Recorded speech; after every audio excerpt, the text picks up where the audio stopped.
Excellences, hautes autorités de l'État et du corps diplomatique présent au Bénin, distinguées personnalités du monde scientifique, des affaires de la coopération régionale et internationale, leaders religieux et têtes couronnées, honorables leaders et acteurs politiques, cadres de tous ordres, femmes et hommes de culture, distingués invités présents au Bénin et venus de l'étranger, en vos rangs, grâces et titres, chers frères et sœurs, compatriotes et chers amis jeunes, espoirs de notre nation. Je vous souhaite la bienvenue à ce colloque organisé par l'Observatoire chrétien catholique de la gouvernance, l'aumônerie nationale des cadres et personnalités politiques, avec la précieuse participation des autres confessions religieuses.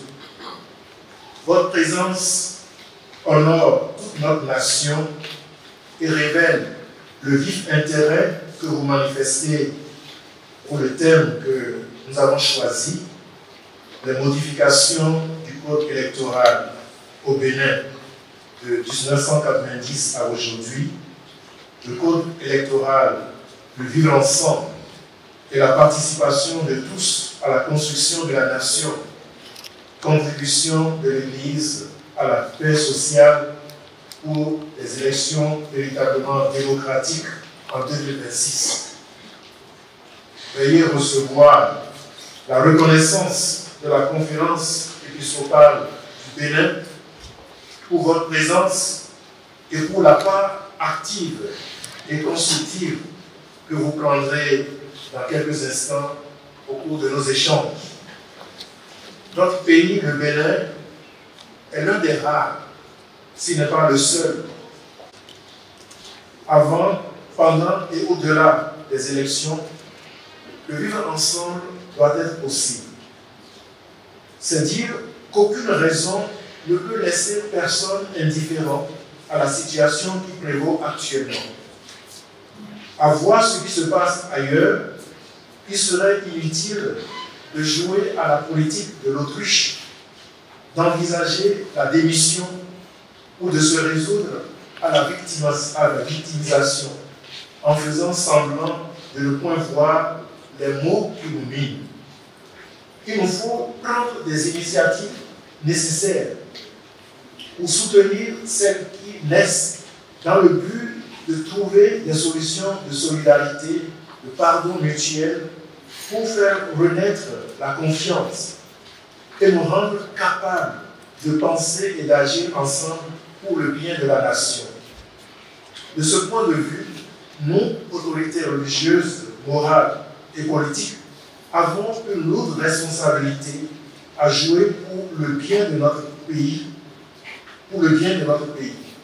En prenant notre part de responsabilité, une mission divine dont nous ne saurions nous départir, nous sommes conscients que nous ne pourrons rien faire sans vous.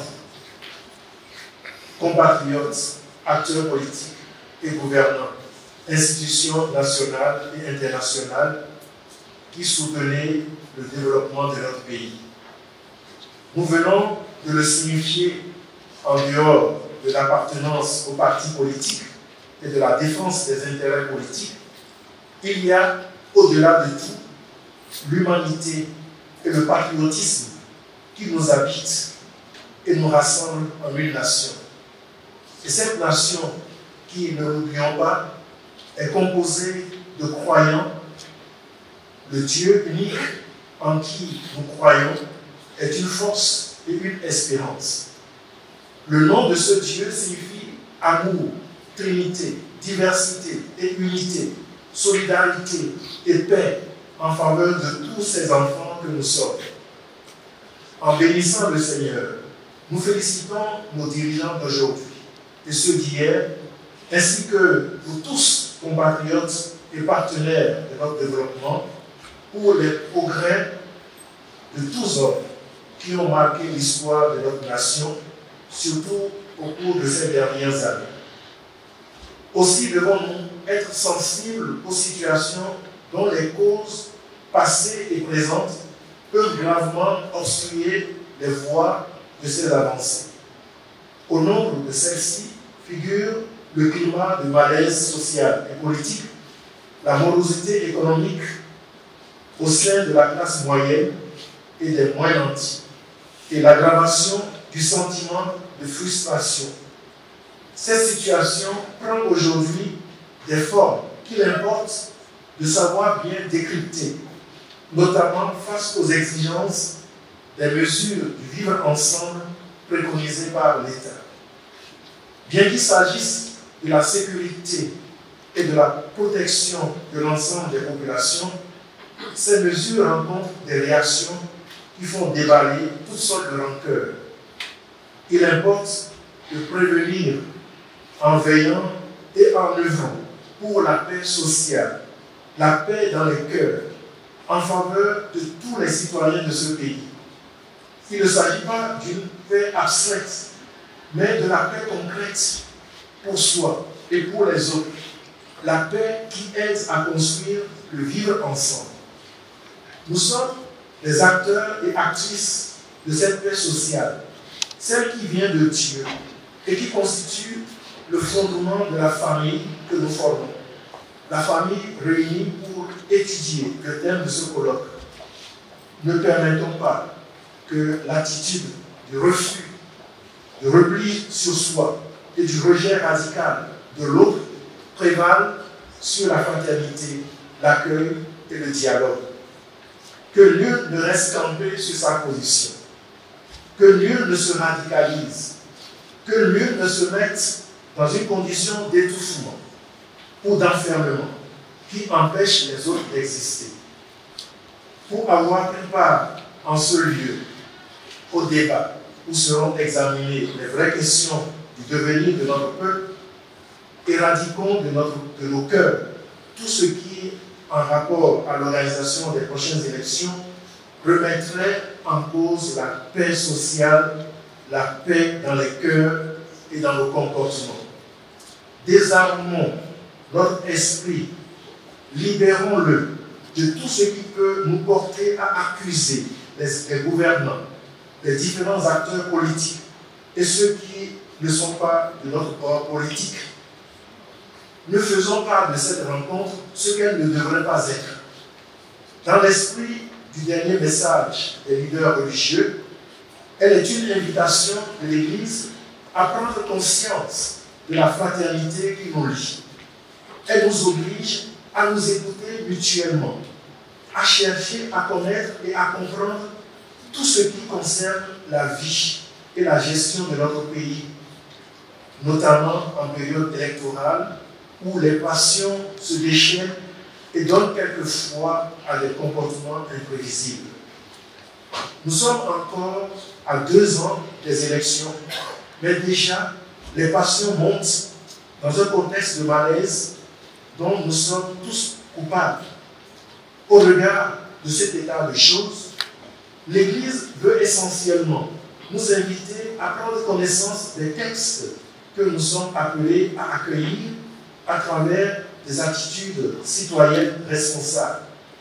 Ces attitudes attendues sont la responsabilité éthique et civique, l'écoute mutuelle, la réconciliation, le respect et la promotion d'un ordre de justice et de paix, afin que les lois atteignent leur but véritable.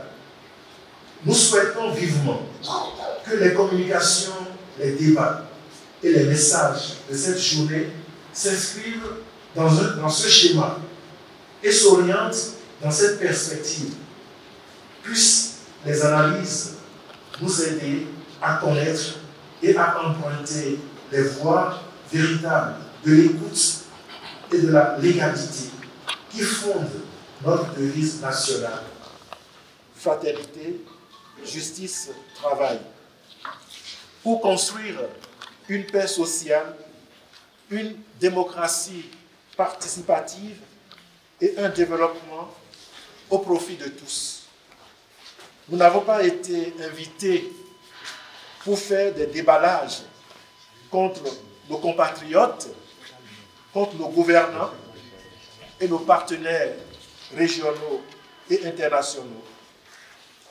L'objet et les objectifs de ce colloque ont été bien définis et seront promis. Nous apprécions le fait qu'il y ait déjà un code électoral pour les scrutins de 2026. Nous croyons et espérons que quelque chose peut être fait d'ici 2026 dans la fraternité, la justice, la réconciliation et la légalité pour son accueil et son application efficiente au profit de la nation. Excellence, autorité de l'État et du corps diplomatique présent au Bénin, distinguées personnalités du monde scientifique, des affaires, de la coopération régionale et internationale, acteurs et leaders politiques, cadres de tous ordres, femmes et hommes de culture, très respectés compatriotes, vous toutes et tous, distingués invités présents au Bénin et venus de l'étranger, en vos rangs, grades et titres, nous sommes convaincus que votre adhésion à l'esprit de ce colloque garantira sa réussite. L'écoute mutuelle et la pertinence des analyses faites par chacun permettront de faire des propositions et recommandations utiles pour nous porter tous et toutes plus loin dans la marche vers un Bénin de démocratie participative, de mobilisation et d'action. Je puis vous rassurer que nous avons préparé ces mots dans la prière. Puissiez-vous accueillir les bienfaits qui en découlent et que notre participation à ce colloque apporte au peuple ce qu'il attend de nous, c'est-à-dire des solutions de paix sociale. Dieu nous y aide. Sur ce, je déclare ouvert les travaux du colloque initié par l'Observatoire chrétien catholique de la gouvernance et ayant pour thème les modifications du code électoral au Bénin de 1990 à aujourd'hui. Le code électoral, le vivre ensemble et la participation de tous à la construction de la nation. Contribution de l'Église à la paix sociale pour des élections véritablement démocratiques en 2026. Je vous remercie.